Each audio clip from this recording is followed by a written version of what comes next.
94 Rocks the Dark. It is that time. It's time to get to know a band. And tonight on the phone, I've got some guys from Wisconsin. We're talking about the band American Progress. I have the lead singer, Andrew, and the drummer, Tristan, on the line. Guys, how you doing tonight? Doing great, man. Thanks for having us. Awesome. Yeah, I'm feeling all right today. Absolutely. Hey, let's get into the band American Progress. And whoever wants to jump in to start, how did this band all come about? So I'll take this one, I guess, because I made Tristan take it last time. But basically, I had this residency at the Pabst Tap Room in Milwaukee, where I would play acoustic shows on Saturdays, and Tristan was the audio engineer.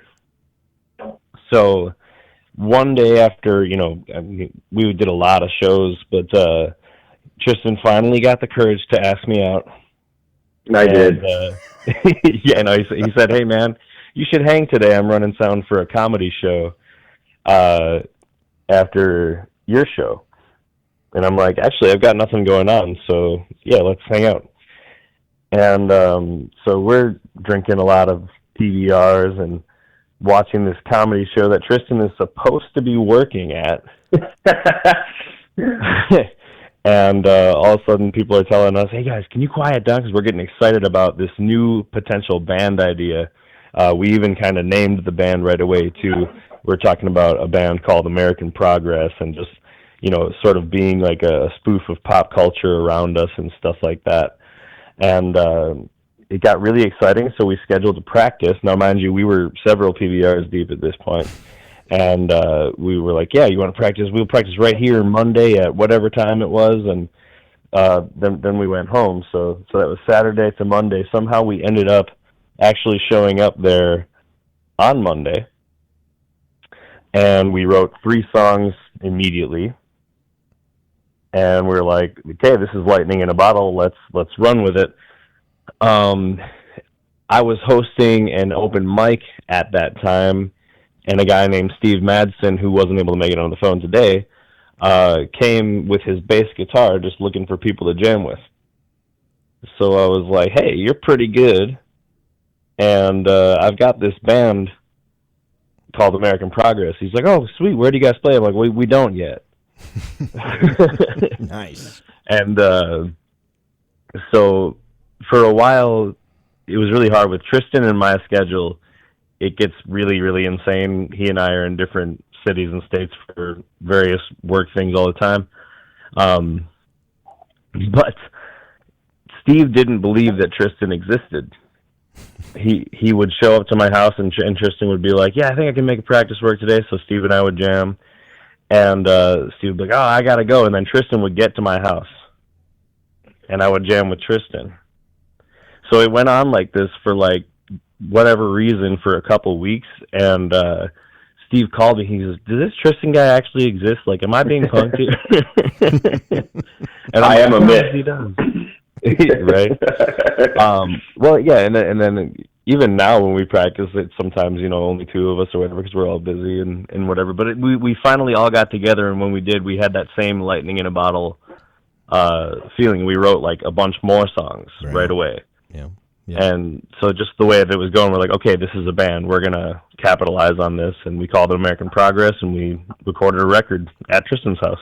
Very cool. Tristan, let's talk about a little bit about the music and the sound that you guys have. How would you explain it? Because when I first heard you guys with the song Outlaw, it wasn't something that you typically hear maybe on active rock radio. I guess, how would you guys portray your music out there?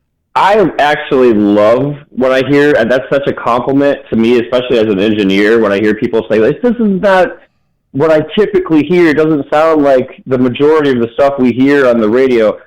Great. I think that's wonderful. Not to disparage anybody else, but our thing was to never try to sound like anyone else, or we also didn't want to over-process it and over-produce it. Like Andrew said, we recorded the whole record in the guest room at my house.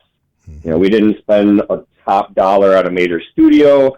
The idea was just to translate us organically from our jam space to the record. So I was really happy with how well the tone, like tonality wise, it turned out, just because it sounds like what we sound like in person.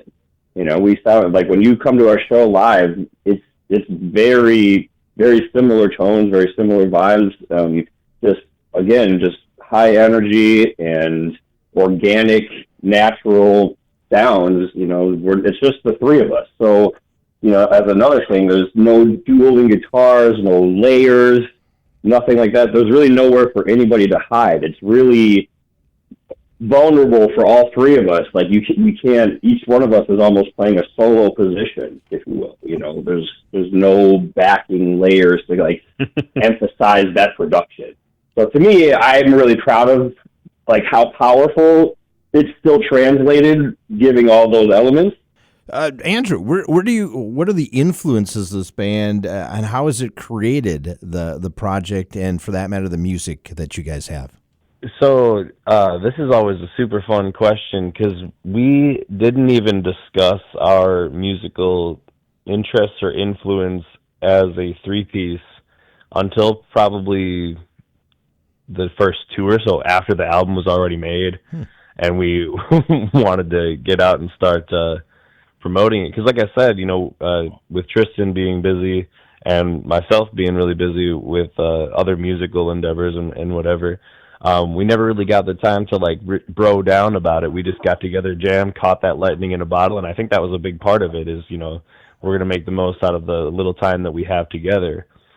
And when we finally got on the road, we started talking and playing in the van as we drove, like our favorite songs for each other. And it was just interesting that it was like a couple of years into knowing each other that we like finally talked about, so what music do you like?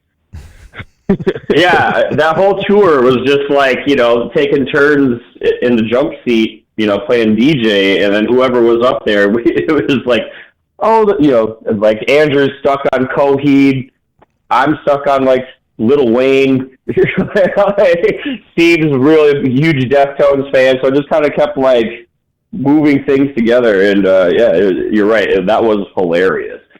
Well, let's talk about the song Outlaw, and that is the first song that at least was presented to us to rock radio, and it seemed like it got some positive feedback. Talk about that song. Yeah. Go ahead, Tristan. I'm super proud of it. It's just another one of those things. It started out as a song, we were referring to it as ska song when we were writing it, because of the riff Andrew was kind of jumped off with. And again, just another organic writing session. Andrew just jumped in with that riff, and we basically were like, okay, here's the progression. And then Andrew kind of took the reins, on the lyrics. And then obviously the recent song, which you're currently spinning right now, which is, I know, doing very well on some of the rock charts out there, is Deadbeat. Talk about that song, because there is a little bit of difference in that song from Outlaw, and I'm guessing that the whole album does have different variations of kind of format in that? Yeah, so with the album, I mean, it stays energetic the whole time, and I'm obsessed with the way that the songs flow into each other. That was a big point that we wanted to make with this record, is like we wanted to display every kind of sound that we had, because I mean we wrote these songs in kind of burst sessions, right? And each session kind of had its own tones and feels, so they weren't written together as an album. And we're like, we got to make them just flow, and we chose the track order. We spent more time on the track order than we did recording. Yeah. Yeah, we really did. But you're right. We wanted to make sure it was cohesive, and we were very methodical about moving these songs around. I mean, I think we tried this in at least 10 different configurations before we landed on this track order. But agreed, it somehow kind of cosmically flowed into something that does sound like we sat down and wrote it as a start-to-finish record, but that was never the intention, and absolutely wasn't how it was designed.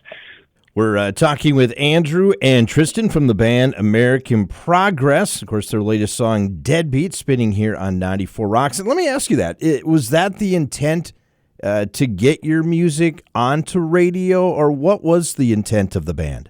When we finished this record, we knew we had something special, and we just wanted people to hear it.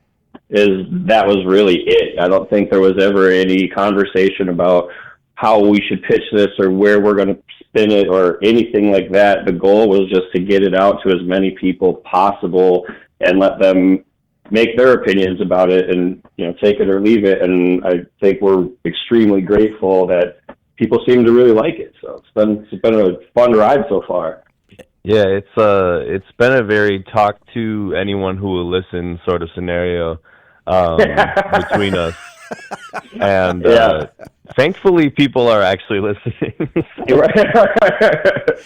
Well, let me ask you this. Obviously, have you guys done much touring together? You mentioned you're in the van and that, so you must have done a little bit of gigs here and there. But I guess, what is the outlook for American Progress? Of course, we're at the end of 2024, so that's kind of winding down. But what is happening in 2025 for this band? Well, we want to play shows, for sure. Yes, we're looking to do another summer tour, so we're in the process of trying to put the skeleton of that together right now. We're also looking at 2 new releases and 2 new videos coming out between now and Easter. We're staying very busy. And I mentioned tour. Let me ask you this. What would be a great tour for you guys to be a part of maybe in 2025? Do you have some ideas? I'll put it out into the universe. I would really love to play with the Interrupters. So if anybody from that camp is listening, hit us up, because that is totally what I want this band to be aligned with. Okay. How about you, Tristan? I would love to see us play any gig ever with The Offspring.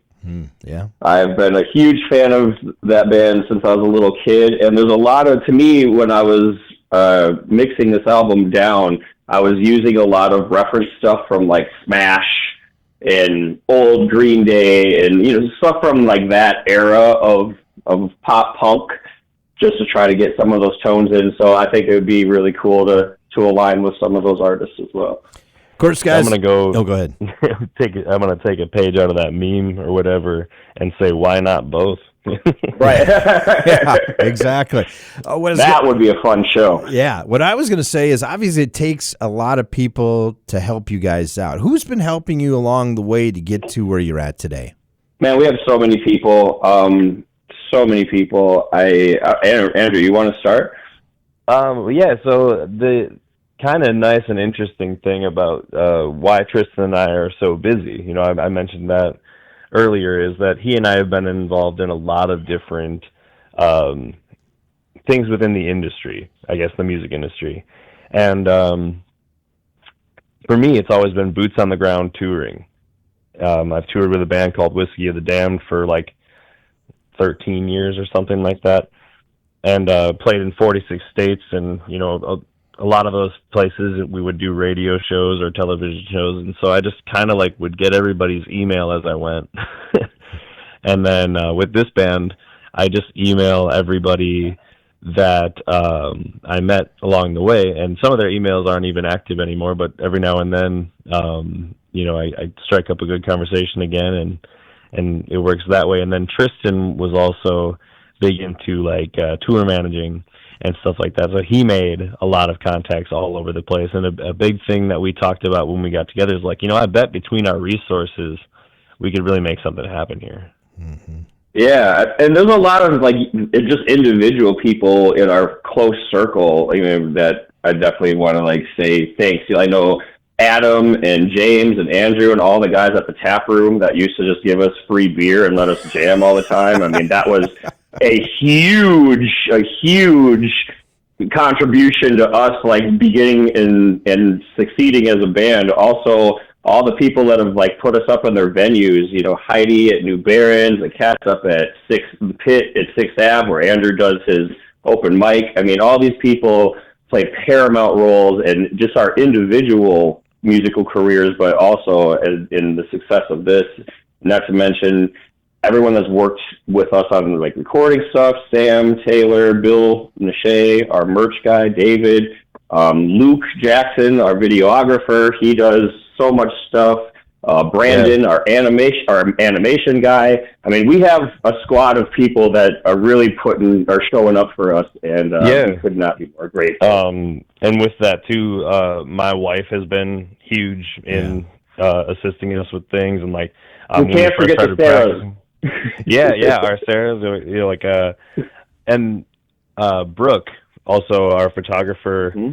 Has been absolutely amazing. Like, you know, she's followed us some distance to take pictures and stuff like that. And a lot of these people, you know, we're not the richest people in the world, so they just believe in it. Right. And so they come along for it, which is really, really cool, and it's more than we could ever ask for. Well, when you guys win your first Grammy, you've got already your acceptance speech already ready to go here, it looks like. So with all your thank yous. So good job, guys. I mean, that was a lot of names rattling off on just that quick. So that's kudos to you guys. And it shows that you guys care about those people. Yeah. The album actually has been entered for submission and possible recognition. So awesome. If anyone from the Academy is listening, American Progress. You know, you never know who's listening. Let's just put it that way. You just never know. I mean, I'll tell you stuff afterwards. Hey, we got to get going here, but if people want more information about the band American Progress, how can they get that information? Just Google us. Just look us up on the webs, where we have socials everywhere. We're a website-less band. Just, again, we're, you know, low budget, independent, no label. It's just us, and this what you see is what you get. So you can find us on any social media platform, and then from there you can find our link trees. It's all out there somewhere, but it's pretty easy to find. Nice. Yeah, and I always tell people with the Google thing, if you Google American Progress Milwaukee, you'll get nothing but us. Otherwise, you get us and like a painting, and we're not a painting yet. I was going to say you're going to get that and a bunch of beer cans, it sounds like, too, huh? Yeah, but I mean, it all... It gels together, man. It's all cool. It's all good. Hey, guys, Andrew, Tristan, thanks so much for joining me and finding out a little bit more about the band. I appreciate that. Yeah, thanks for having us. We really love doing this kind of stuff. Absolutely. And, guys, Century, Minnesota, their latest song is called Deadbeat. You're hearing it right now. It's on The Dark. It's 94 Rocks.